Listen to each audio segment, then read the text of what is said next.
بڑی ضروری ہے، وہ میں نے آپ سے ضرور کرنی ہے۔ ایک آیت ہے قرآن پاک کی سورۃ بقرہ پہلا سپارہ آیت نمبر 120۔ اللہ تعالیٰ نے ایک حد بیان کر دی، فرمایا وَلَن تَرْضَىٰ عَنْكَ الْيَهُودُ وَلَا النَّصَارَىٰ حَتَّىٰ تَتَّبِعَ مِلَّتَهُمْ۔ فرمایا یہ یہودی اور عیسائی تم سے ہرگز راضی نہیں ہوں۔ یہ قرآن ہے اور سادہ ترجمہ تفسیر کی بھی ضرورت نہیں۔ یہ معاہدے کر لیں، محبت کے وعدے کر لیں، یہ تم سے راضی نہیں ہوں گے۔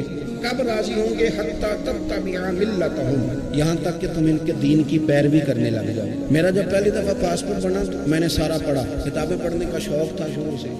اس کے ہر صفحے پہ لکھا ہے کہ سوائے اسرائیل کے، یعنی آپ پوری دنیا میں یہ سبز ہلالی پاسپورٹ لے کے جا سکتے ہیں، خبردار اسرائیل آپ یہ پاسپورٹ لے کے نہیں جا سکتے۔ یعنی اتنی نفرت کسی ملک سے کہ اس پر لکھ کے چھاپ دیا ہر صفحے پر کہ یہ پاسپورٹ سوائے اسرائیل کے ہر ملک کے لیے کارآمد ہے۔ میرا سوال ہے عرب کے ان لیڈروں سے جنہوں نے اسرائیل کے ساتھ معاہدہ کیا، مجھے بتاؤ تمہیں فلسطین کی بیٹیاں بھول گئی نا ساری کی ساری؟ تمہیں وہ ماں بھول گئی نا جو مسجد اقصیٰ کے دروازے پہ کھڑی ہو کے چیخیں مارتی تھی اور کہتی تھی کوئی علی کو خبر کرو کہ میری بچیاں قید میں ہیں؟ بھول گئی؟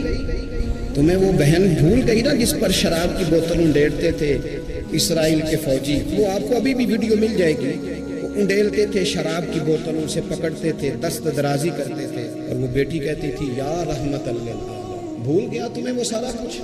تم نے ایک منٹ لگایا اور تم معاہدہ کس سے کروا رہے ہو؟ امریکہ کے صدر سے؟ اتنا ظلم کیا تم نے، اتنا قاتل کے ساتھ معاہدہ؟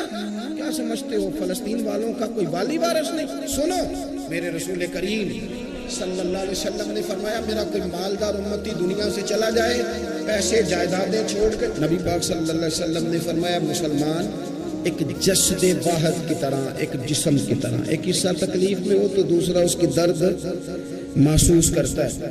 انسان کے وجود کے اندر سب سے قیمتی اس کا دماغ ہوتا ہے، اسی سے سوچتا ہے، اسی سے وہ عمل کرتا ہے، اسی سے منصوبہ بندی کرتا ہے، اسی سے وہ مومن ہوتا ہے، اسی سے معاذ اللہ کافر ہوتا ہے۔ اور وجود کے اندر جس کو درجے کے لحاظ سے بولنے میں بعض اوقات کم درجہ سمجھا جاتا ہے وہ پیر ہوتے ہیں۔ اور تو میری ٹھوکر کے بھی قابل نہیں، میں تجھے جوتے کی نوک پہ، پیر کی نوک پہ بھی نہیں سمجھتا۔ ہم یہ کہتے ہیں محاورتاً کہ تو پیروں کے قابل بھی نہیں، یعنی سب سے اعلیٰ درجہ دماغ کو دیا، دل کو دیا، اور سب سے ہلکا درجہ پاؤں کو دیا۔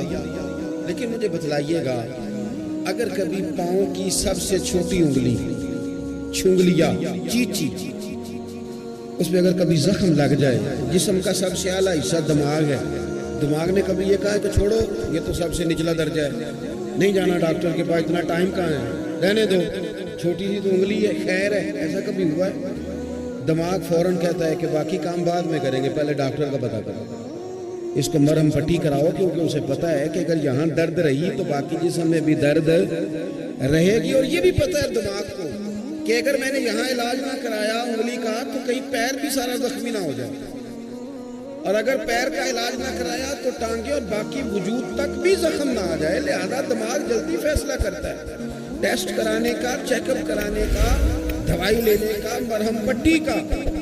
تو میرے بھائی مسلمان ایک وجود کی طرح ہے۔ یہ تو ہو سکتا ہے کچھ مسلمان ملک غریب ہوں اور کچھ کے پاس تیل کے کنویں ہوں، کچھ کے پاس سونے کے پہاڑوں، یہ تو ہو سکتا ہے کہ بعض اوقات یہ وہ سمجھ لیں کہ ہمارا درجے کے ہیں، لیکن یہ یاد رکھیں اگر ایک جسم کی طرح ہیں، سوچتے ہیں اور ہیں، کیونکہ نبی پاک نے فرمایا ہے اگر اس طرح سوچتے ہیں، پھر میرا خیال ہے کہ جس طرح تیل کے کنویں والے کو اپنی درد ہوتی ہے نا، سونے کے پہاڑوں والے ملک کو جس طرح اپنی درد ہوتی ہے نا، اس طرح اسے کسی کو بیکارت کی نظر سے دیکھنا نہیں چاہیے، چونکہ جسد واحد ہے۔ اور جسد واحد میں اگر کوئی درجہ بڑا بھی رکھتا ہو کہ جناب ہمارے پاس ایک بڑی جگہ ہے، متبرک جگہ ہے، ہم بڑے ہیں، تو آپ بڑے ہیں، لیکن بڑا دماغی یہ فیصلہ کرتا ہے کہ بھئی وہ چھوٹا سا پیر کا حصہ زخمی ہے، جلدی کرو، علاج کراؤ۔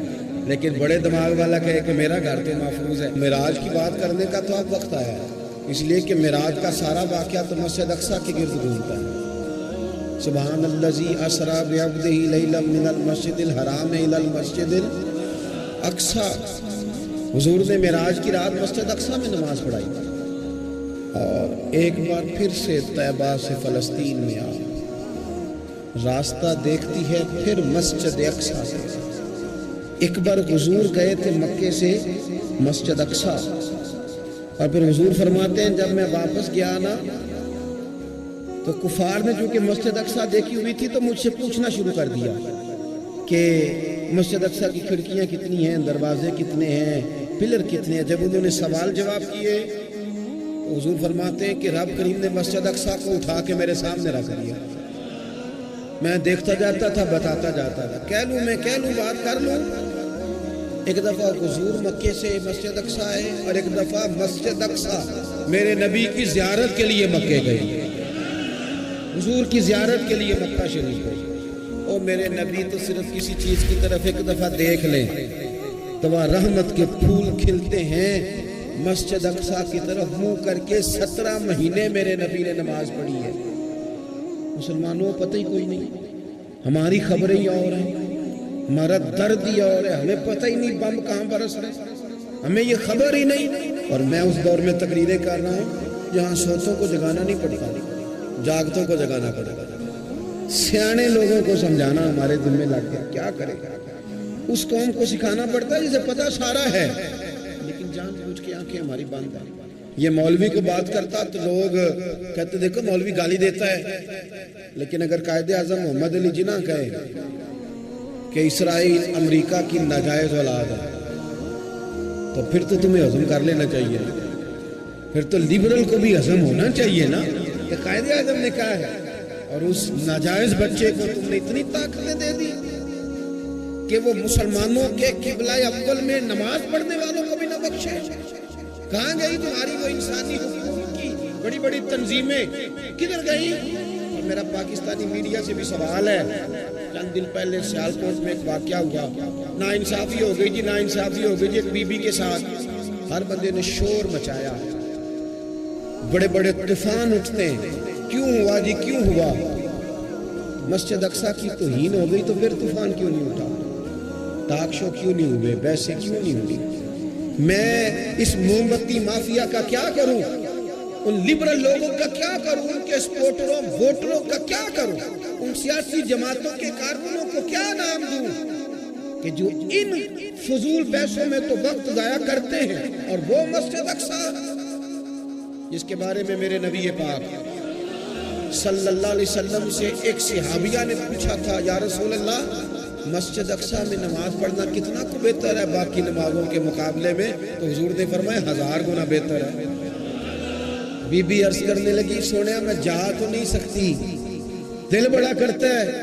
حضور نے فرمایا جا نہیں سکتی تو وہاں تیل ہی بھجوا دے، جس میں حاضری لگوانے کی حضور بات کریں جس مسجد۔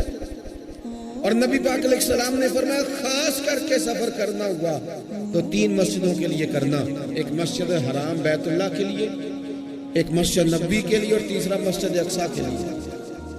بیت المقدس مسجد اقصیٰ معمولی جگہ نہیں۔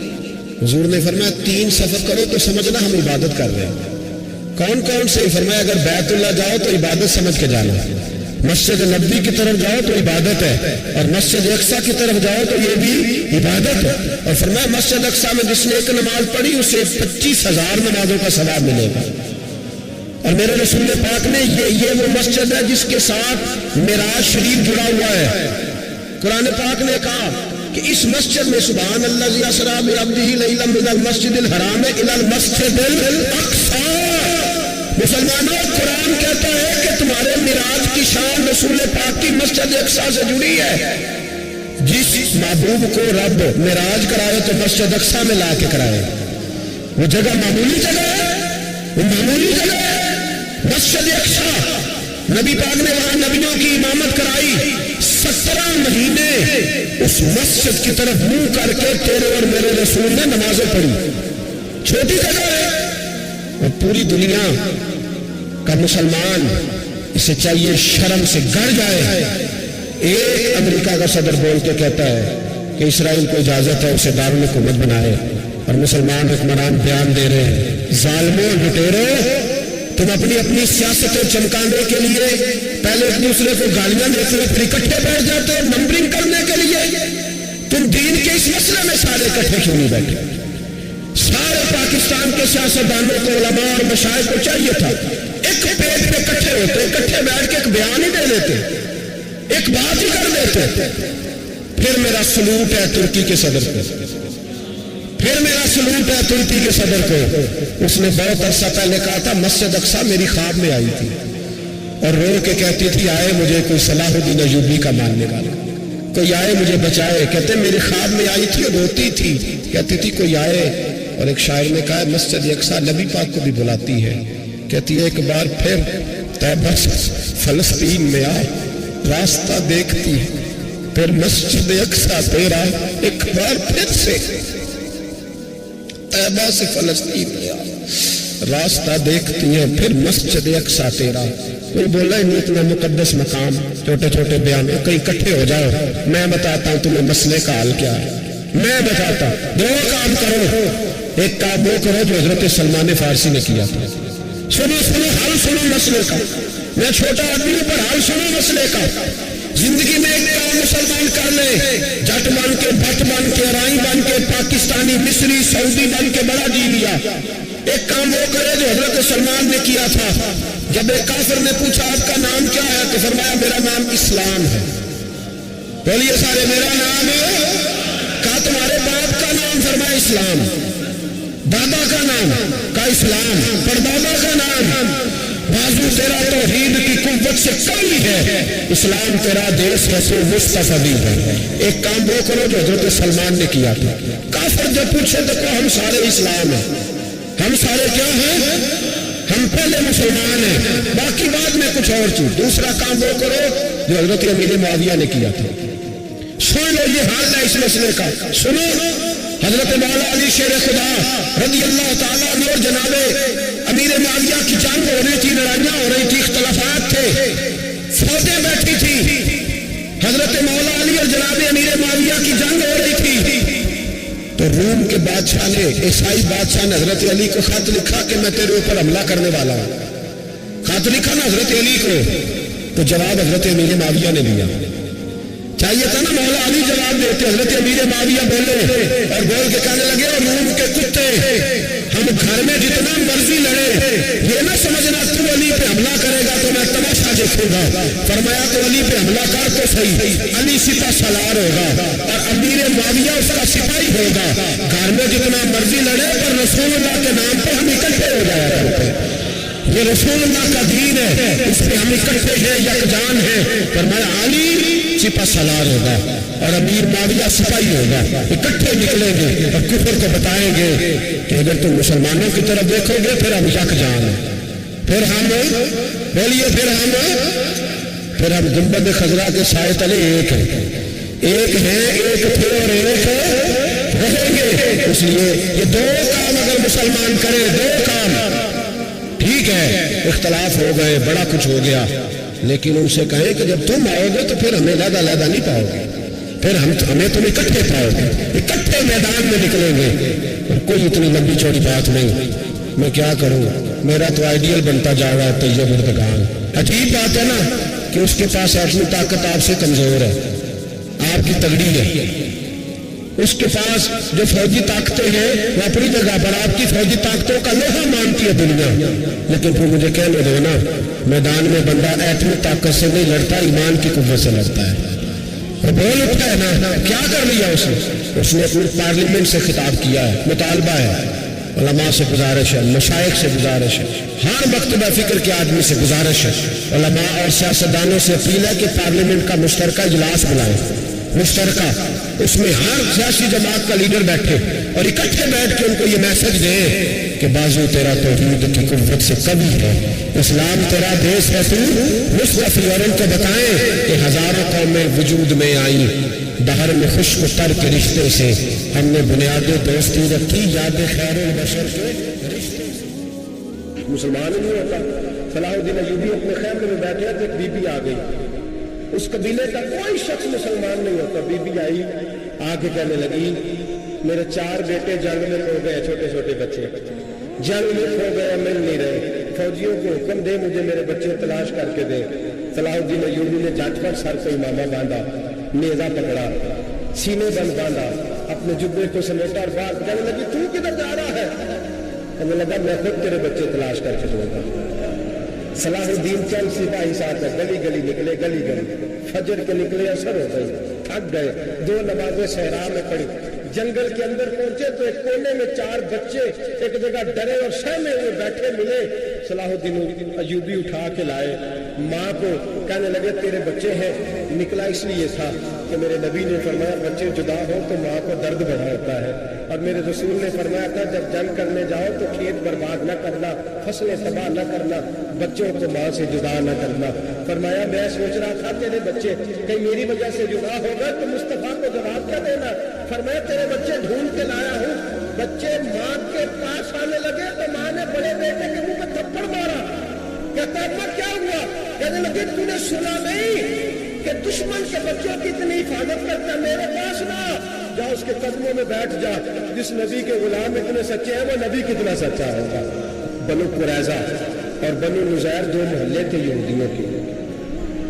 یہودیوں نے بڑی عہد شکنی کی تو نبی پاک صلی اللہ علیہ وسلم نے ان کو بے دخل کر دیا، مدینے سے نکال دیا، مدینہ منورہ سے۔ یہودی نکل گئے مدینہ طیبہ سے، تو جب وہ نکل کے جا رہے تھے تو ان کے مکان، ان کے باغ، ان کی جائیدادیں بچ گئی۔ نبی پاک علیہ السلام نے انصار مدینہ کو پہلے بلایا، جاگ رہے نا آپ لوگ، پیسے آپ کے کسی کو برے لگتے ہیں؟ اب تو یہ بھی حلال حرام کی تمیز بھی اٹھتی جا رہی ہے۔ جائیداد، باغ، مال، علاقہ خالی ہوا ہے، وہ چلے گئے، لوگ تو ڈھونڈتے پھرتے ہیں۔ اللہ خیر فرمائے، شاملہ جگہ ملتی نہیں ان شہروں میں، وہ کس کس نے نام کرا لیا، کدھر گئی ہے کوئی خبر ہی نہیں، خالی جگہ پڑی ہے۔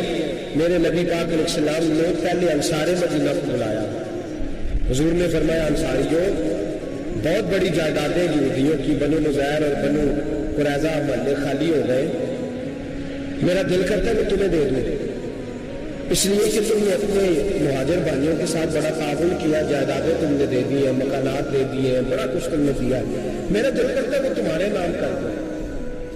تو انصار مدینہ کیا کہنے لگے یا رسول اللہ دے تو ہم نے دیا ہے پر وہ بیچارے جھجکتے ہی رہتے ہیں، وہ جھجکتے ہی رہتے ہیں، کھول کے ہماری چیزیں استعمال نہیں کرتے۔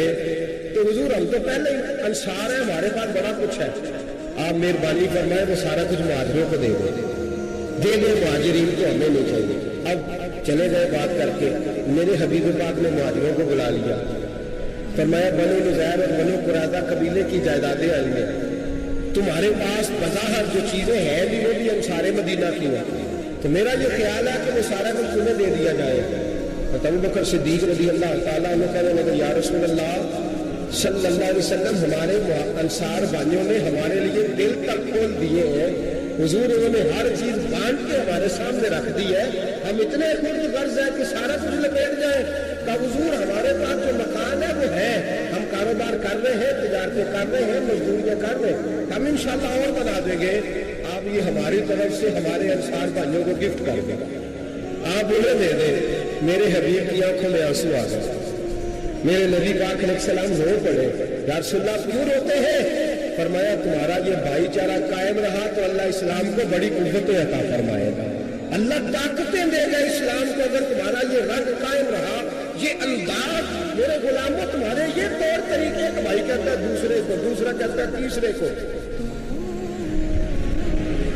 مسلمانوں کی نا ایک تعداد لڑتے لڑتے دور چلے گئی، تاتاریوں نے قید کر لیا، 4 مسلمان تھے، تبلیغ کرنے گئے، جنگ کرنے گئے، جہاد کرتے کرتے کافروں سے لڑتے تاتاری قوم میں چلے گئے، وہاں قید کر لیے گئے تو سزائے موت کا حکم ہوا، 4 بزرگ تھے، سزائے موت کا حکم ہوا تو تاتاری بادشاہ جو تھا وہ بڑا خلاف تھا، بڑا سخت مخالف تھا مسلمانوں کے، اس نے کہا کہ ان کو جب پھانسی دینا تو مسلمانوں کو تو میرے سامنے دینا۔ اب 4 عالم ہیں، 4 صوفی ہیں، سفید گاڑیاں، سر پہ امامے، پھانسی کا وقت آیا تو جو پھانسی گھاٹ ہے وہ ایک ہے، چاروں کے اکٹھے پھانسی نہیں ہو سکتی، ایک کو کہا کہ ایک ایک کر کے ان کو پھانسی دو۔ جب پھانسی کا وقت آیا نا تو جو سب سے پیچھے صوفی تھے وہ دوڑ کے آگے آئے، کہنے لگے بادشاہ پہلی باری میری لگا، پہلی۔ اب بادشاہ نے کہا ٹھیک ہے اسے لٹکا دو، وہ قریب آئے تو دوسرے دوڑ آئے، کہنے لگے نہیں پہلی باری میں نے زیادہ کافر قتل کیے، میرا بڑا جرم ہے، مجھے پہلے سزا دو۔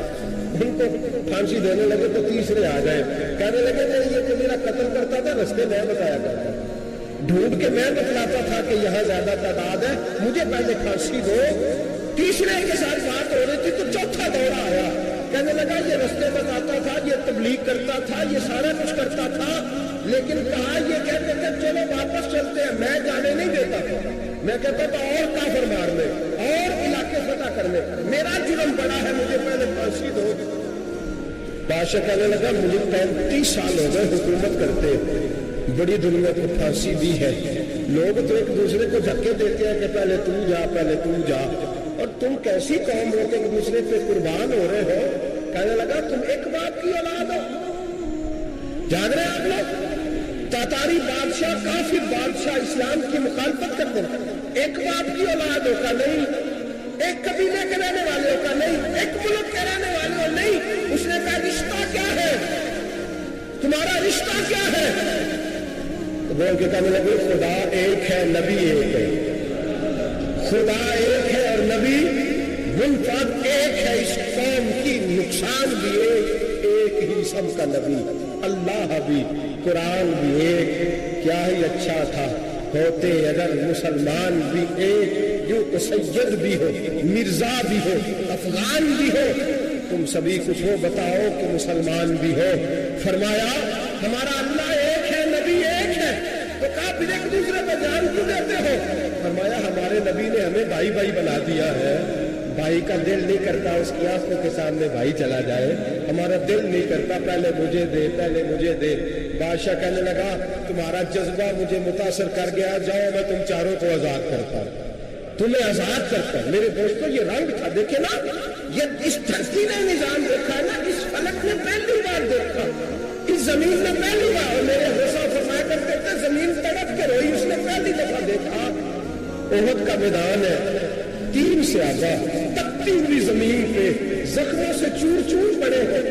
حضرت انس بن نضر رضی اللہ تعالیٰ عنہ پانی کا پیالہ لے کے پہنچے, ایک زخمی سے کہا مجھے پانی پلانا ہے. تو کہنے لگا میرے زخم تھوڑے ہیں, وہ جو ساتھ پڑا ہے اس کے زخم گہرے ہیں, پہلے اسے پانی پلا دے یا اسے دے دے. اس کے پاس پہنچے تو وہ کہنے لگا وہ مجھ سے پہلے گرا تھا, اس کا زخم زیادہ گہرا ہے, اسے پانی پلا. تیسرے کے پاس گئے تو کہنے لگا چوتھا تڑپ زیادہ رہا ہے, اس کی عمر زیادہ ہے, میں تو جوان ہوں, برداشت کر لوں, بڑھاپے کی وجہ سے نڈھال ہو گیا, پہلے اسے پانی پلا.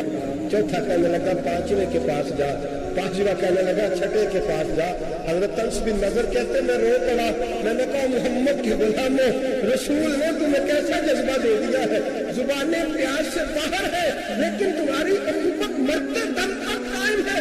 کہتے میں 7ویں کے پاس گیا تو کہنے لگا اگر 6 قربانی دے سکتے ہیں تو مجھے خود غرض نہ سمجھ, میں نے نہیں پانی پینا, جا پہلے کے پاس لے جا. کہتے میں پہلے کے پاس آیا تو روح پرواز کر گئی, دوسرے کے پاس آیا تو روح پرواز کر گئی, میں 7ویں تک آیا تو انتقال کر گئے. کہتے پانی کا پیالہ میں نے اٹھایا اور میں نے زمین پہ رکھا تو میں نے کہا پانی گوا رہنا, محمد کے غلام مر تو جاتے ہیں پر ایک دوسرے کا خیال بڑا رکھا کرتے ہیں, گوا رہنا, یہ مر جایا کرتے لیکن ایک دوسرے کا درد. میرے دوستوں جھکا ہوا برما, روتے ہوئے مسلمان, سسکتیاں اور آہیں لیتی ہوئی مائیں پوچھتی ہیں اے خاصا اے خاصان رسول, وقت دعا ہے, امت پہ تیری آ کے عجب وقت پڑا ہے. وہ دین جو بڑی شان سے نکلا تھا وطن سے, پردیس میں وہ دین آج غریب الغربا ہے. فریاد ہے اے کشتی امت کے نگہباں, بیڑا یہ تباہی کے قریب آن لگا ہے. اور کیا خوبصورت جملے کہے تھے کہ نبی پاک صلی اللہ علیہ وسلم نے, حضور نے فرمایا تھا میرا مومن ایک جان کی طرح ہوتا ہے, ایک جان کی طرح ہوتا ہے. ایک کو تکلیف ہو جسم کے ایک حصے کو, سارا حصہ پریشان ہوتا ہے. فرمایا یہ ایک مکان کی طرح ہے, ایک اینٹ دوسری اینٹ کو مضبوط کرتی ہے. فرمایا یہ مضبوط لوگ ہیں, یہ مضبوط لوگ. حضرت عمر فاروق کا زمانہ ہے, ایک آدمی نے سیری بھیج دی ایک گھر میں بطور تحفہ, قحط کا زمانہ تھا, گوشت ملتا نہیں تھا, جانور. ایک آدمی نے سیری بھیج دی ایک آدمی کے گھر میں. اس نے کیا کیا, اس نے اپنی بیوی سے کہا ہماری تو خیر ہے, ساتھ والا پڑوسی زیادہ غریب ہے, ادھر نہ بھیج دے, یہاں گندم امیر شہر کی ہوتی رہی خراب, اور بچی کسی فقیر کی فاقوں سے مر گئی. کہا ساتھ والے پڑوسی کے گھر سے میں کئی دنوں سے بھوک کی آوازیں وہاں بھیج دے. اس کے گھر گئی تو اس کی بیوی شوہر کو مشورہ دیتی ہے, کہتی ہے میرے بچے تو دلیر ہے, ساتھ والے کے چھوٹے ہیں, وہ گزارا نہیں, ادھر نہ بھیج دے. ادھر گئی. ایک روایت ہے 7 گھر, ایک روایت ہے 21 گھر. 21 گھروں میں گھومتی ہوئی وہ شریف پھر پہلے کے گھر میں آ گئی اور پہلا شادی کرنے لگا. صرف تو نے محمد کا کلمہ نہیں پڑھا, باقی بھی اس نے بھی پڑھا ہوا ہے. صرف تو نے ہی رسول اللہ سے یہ درس نہیں لیا, باقیوں نے بھی لیا ہے. اور صرف تیرے اندر ہی جذبہ اظہار نہیں, تو ہی صرف مسلمانوں سے پیار نہیں کرتی, سارے ہی پیار کرتے ہیں. وہ شریف پھر آ گئی. اب کیا کرنا ہے, اب کیا کرنا ہے؟ امام نبوی نے لکھا ہے, وہ کہنے لگی کرنا کیا ہے, پکاؤں گی میں اور کھائیں گے 21 گھر. پھر بھی اکیلے نہیں کھائیں گے, پکاؤں گی میں اور کھائیں گے 21 گھروں کے مطابق شوربہ پکا. اور پھر برتن میں ڈال کے وہ بی بی ایک گھر کا دروازہ کھٹکھٹاتی ہے, کہتی ہے مصطفیٰ کے غلاموں نکلو باہر اور کھاؤ, اس لیے کہ جس نبی نے مجھے پیار کا حکم دیا اسی نے تمہیں بھی پیار کرنا سکھایا ہے. یہ رنگ چشم فلک نے سکھایا ہے.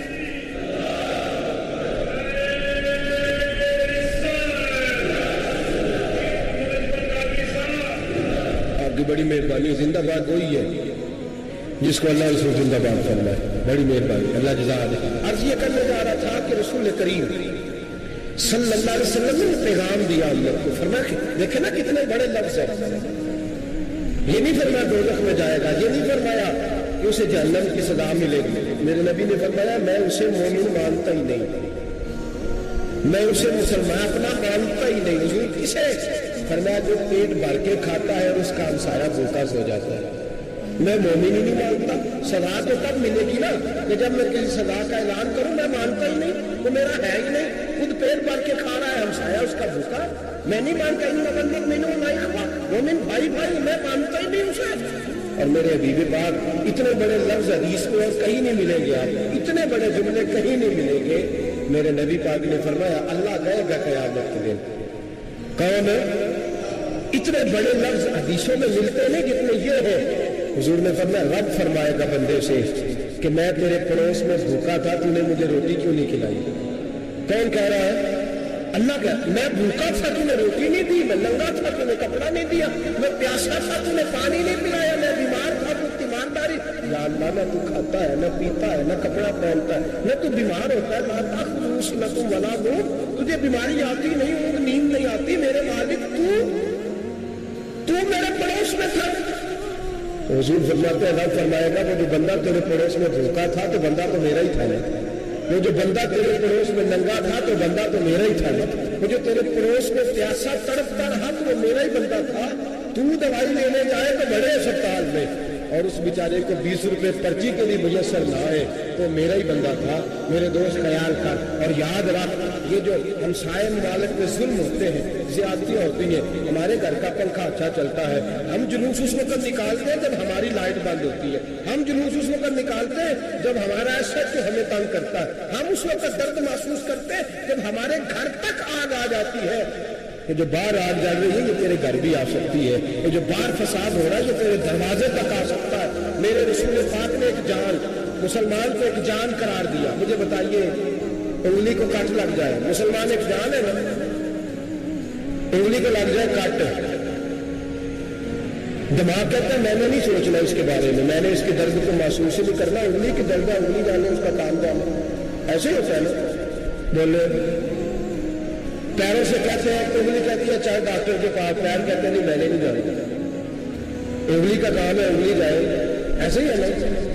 دل سے کہتے ہیں کہ تڑپ تھوڑا سا, انگلی کو درد ہے, کہتے میں کو تڑپوں, انگلی کا کام ہے انگلی جانے اس کا کام جانے.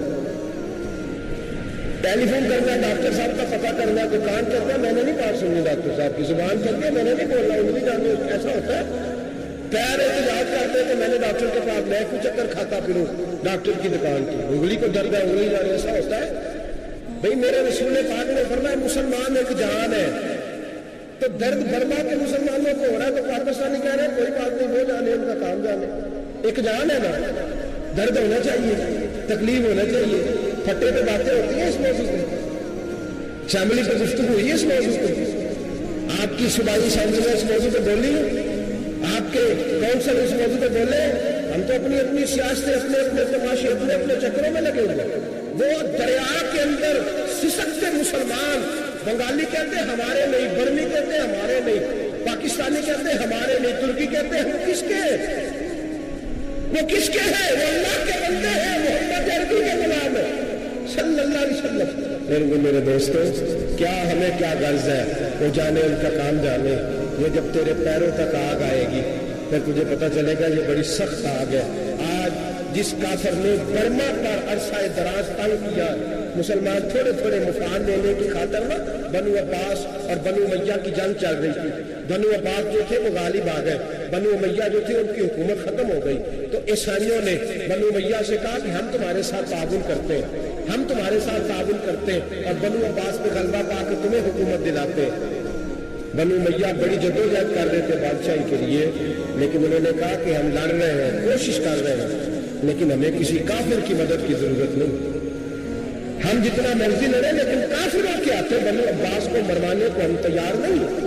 میں خبردار، تمہارا آپس کا معاملہ ہے، ہم خود نمٹ لیں گے، تمہیں اجازت نہیں دیتے تم اندر کودو اور کود کر کے تم فسادات پیدا کرو اور مسلمانوں کے اندر تقسیم کرو. میرے دوستوں، مسلمان کو سوچنا چاہیے، سوچ بڑی رکھنی چاہیے. گھر کی جنگ سے نکل آ، اب بہو ساس کے جھگڑے سے باہر آ جا، اب محلے کی سیاست چھوڑ کے باہر کا سوچ. اب اسلام کو تیری حاجت ہے.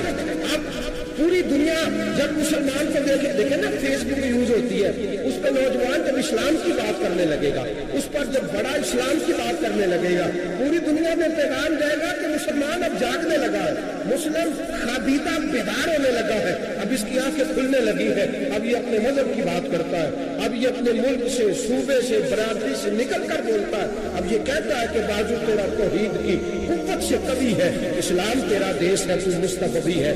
اب یہ بڑی سوچ رکھتا ہے، اب یہ عالمی بات کرتا ہے.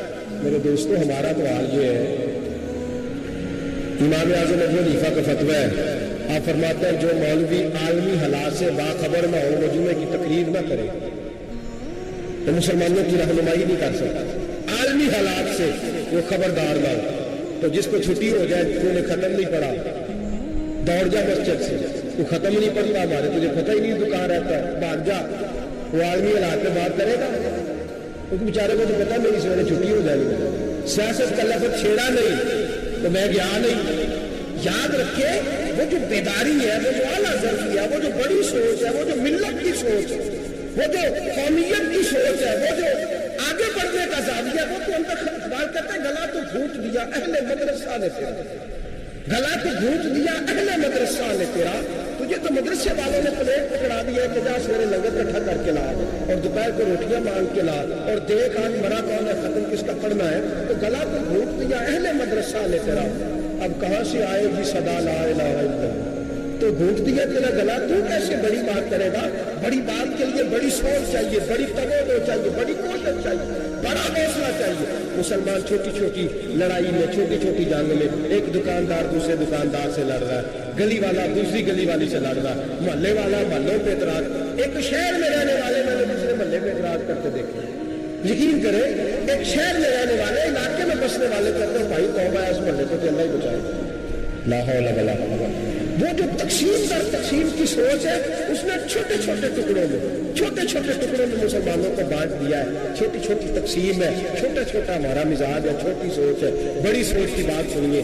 صلاح الدین ایوبی یاد رہے نا آپ لوگ، تو آخر حضرت صاحب ایڈی وڈی گل چھیڑ چھڑی ہے، یہ مطلب ہی کوئی کنے برما جانا ہے تو کنے مدد کرنی ہے. میں تو بڑی فریضہ سر انجام دے رہا ہوں. میرے نبی نے فرمایا برائی کو یا ہاتھ سے بدل، ہاتھ سے نہیں بدل سکتا تو زبان سے کو بول دو. تو میں معذور ہوں، کمزور آدمی ہوں، ہاتھ سے بدلنے کی طاقت نہیں رکھتا، تو دوسرے درجے پہ تو مجھے عمل کرنے دو. اثر کرے نہ کرے، سن تو لے میری فریاد. نہیں ہے داد کا طالب یہ بندہ آزاد، رونے تو دو، تڑپنے تو دو، آہیں تو بہانے دو، سسکیاں تو لینے دو، مار کھائیے تو تڑپنے تو دو. وہ قرآن پاک برما میں پابندی لگی ہے تو میں یہاں سوچنے لگا ہوں کہ وہاں تو پابندی لگی ہے، یہاں پہلے لوگ کوئی نہیں کرے.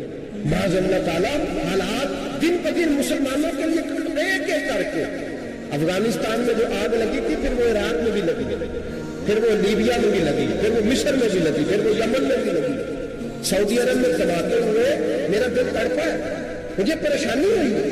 میں بچے پاس تھے، میں بڑا ڈسٹرب ہوا، میں نے کہا یار یہ ہمارا سب کا اجماعی عقیدت کا مرکز ہے، ہم کم از کم 1000 اختلاف کے باوجود کہا کرتے تھے کہ عرب میں امن ہے یار، وہاں سکون ہے، وہاں دکانیں کھلی چھوڑ کے لوگ چلے جاتے ہیں، وہاں بھی فساد ہونے لگا، وہاں بھی آگ بڑھ گئی ہے، لیکن ہم صرف چھوٹی چھوٹی کر کے جب آگ بجھانے کی کوشش کریں گے اس وقت آگ نہیں بجھے گی، جب ہر آدمی اپنے پیالے میں پانی لے کے آئے گا، ہر شخص اپنے گھر کے نل چلائے گا، ہر شخص نلکا چلائے گا اور پانی نکال کے یہ آگ بجھائے گا، تب یہ آگ بجھے گی۔ ہر آدمی کو کردار سوچ بڑی کرے، نظریہ بڑا کرے، ملت کی بات کرے، مسلمان ہو کے سوچے، مسلمان ہو کے سوچے، خدا را نکلے یہ گھر کے جھگڑوں سے، تھوڑی دیر کے لیے اپنے آپ کو بڑا کرے، بڑی سوچ آپ بنائیں، جب دوستیاں لگائیں، جرانیاں لگائیں کہ چھوٹے موٹے حساب سے بچے۔ بابا بلے شاہ صاحب کو باتیں کورے ورک کتاب نہیں ہوں، کورے ورک کتاب نہیں ہوں، پتھر دل گلاب نہیں ہوں، او بلیا یاری سوچ کے لائی یارا نال حساب نہیں ہوں۔ پھر ذرا نکلے اس حساب کتاب سے بات، بلیا یاری سوچ کے لائی یارا نال صاحب نہیں ہوں، پھر ذرا بڑا ذہن کرے، چھوڑے اپنے صاحب یوسرون اعلان کسر فلنبلونکم بشیء من الخوف والجوع ونقص من الاموال والانفس والثمرات، پھر حساب کتاب سے نکلے، پھر امام علی مقام کی طرح یہ سوچ بنائے کہ حسین کے بچے چلے جائیں تو کوئی حرج نہیں، امت پر آنچ نہیں آنی چاہیے۔ ایک امام علی مقام، کل تک امام میدان میں کھڑے تھے تو اکیلے تھے، لیکن آج پوری دنیا کہتی ہے حسین ہمارا ہے، حسین ہمارا۔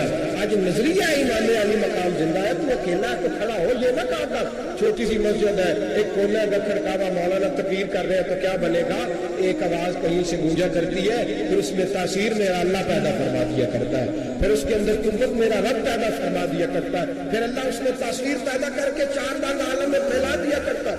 صلاح الدین ایوبی، مسلمانوں پہ ظلم ہوا، فلسطین میں آگ لگی اور پورے فلسطین کی گلیاں خون سے بھر گئی، ایک دن کے اندر 70,000 مسلمان قتل ہوا۔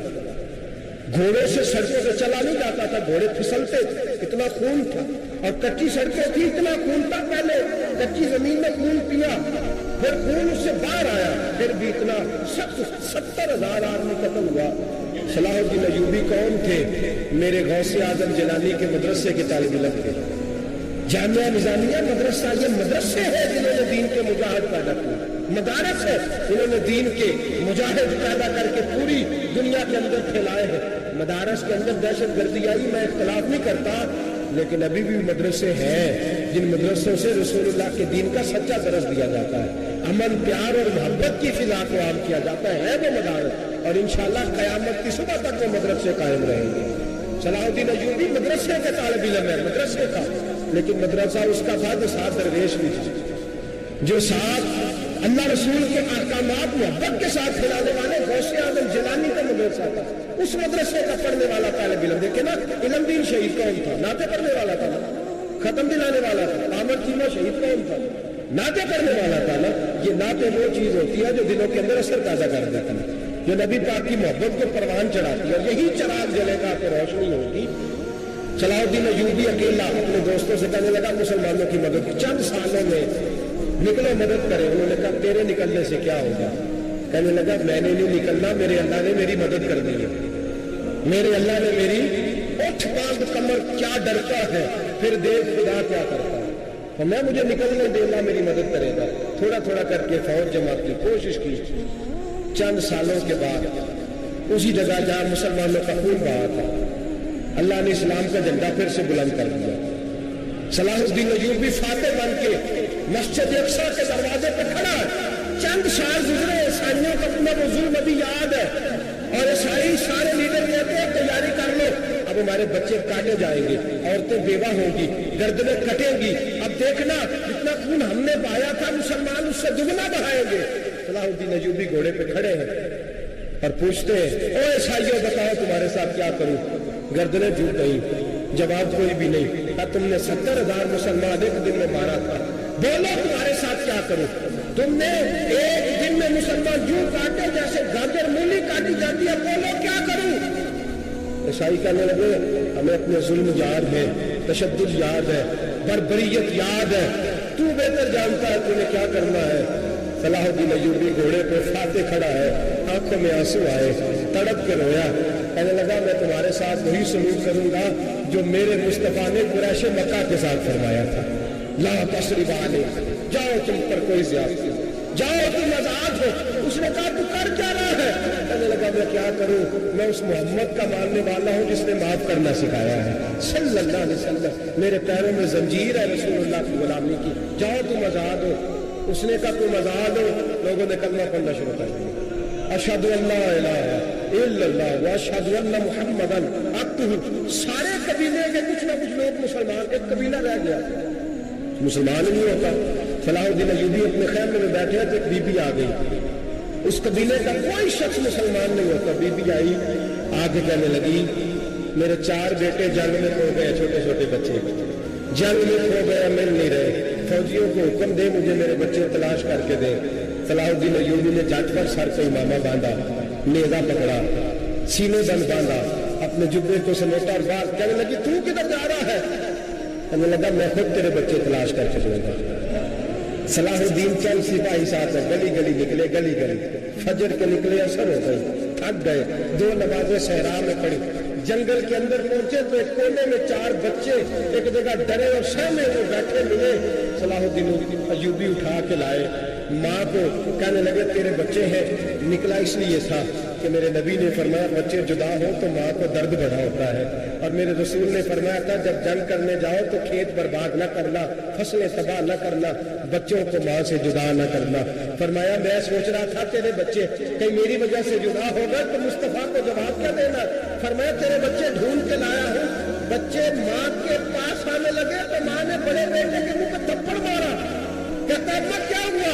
کہنے لگے تو نے سنا نہیں کہ دشمن کے بچوں کی اتنی حفاظت کرتا، میرے پاس نہ جا، اس کے قدموں میں بیٹھ جا، جس نبی کے غلام اتنے سچے ہیں وہ نبی کتنا سچا ہوگا، جس نبی کے نوکر اتنے کھڑے ہیں وہ نبی کتنا کھڑا ہوگا، جا کے کلمہ پڑھ لے۔ میرے دوست یہ اسلام ہے، اس نے غیروں کا درد بھی اپنے سینے میں رکھا۔ اقبال کہتا ہے سارے زمانے کا درد ہمارے ہی سینے میں ہے، برما کا مسلمان ہو یا عراق، لیبیا، افغانستان، کشمیر کا مسلمان ہو، میرے دوست وہ غیر نہیں ہے، وہ تیرا اپنا ہے، اس کا رنگ نہ دیکھ، اس کی بولی نہ دیکھ، اس کا قبیلہ اور علاقہ نہ دیکھ، دیکھ کہ وہ تیرے رسول کا کلمہ پڑھتا ہے، وہ دیکھ کہ وہ کعبے کی طرف منہ کر کے نماز پڑھتا ہے، دیکھ کہ تیرا اور اس کا نصاب زندگی قرآن ایک ہے۔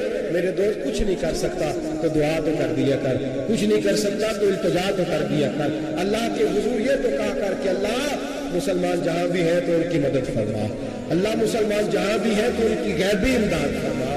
یہ دعا تو میرے دوست ضرور کیا کرو، سوچ بڑی کرے، جب بھی آپ بولیں، جب بھی آپ لکھیں، جب بھی کسی سے بات کریں تو بحیثیت مسلمان کی بات کریں، بحیثیت ایک نبی پاک کے غلام کی بات کریں، اپنی زندگی اس انداز میں ترتیب دیں کہ پہلے آپ مسلمان ہیں، اس کے بعد آپ کچھ اور ہیں، پہلے اسلام کی بات کریں، بڑی بات کریں، بڑے حوصلے کی بات کریں، پھر اسلام کو قوت ملے گی، پھر بیداری امت کو نصیب ہوگی۔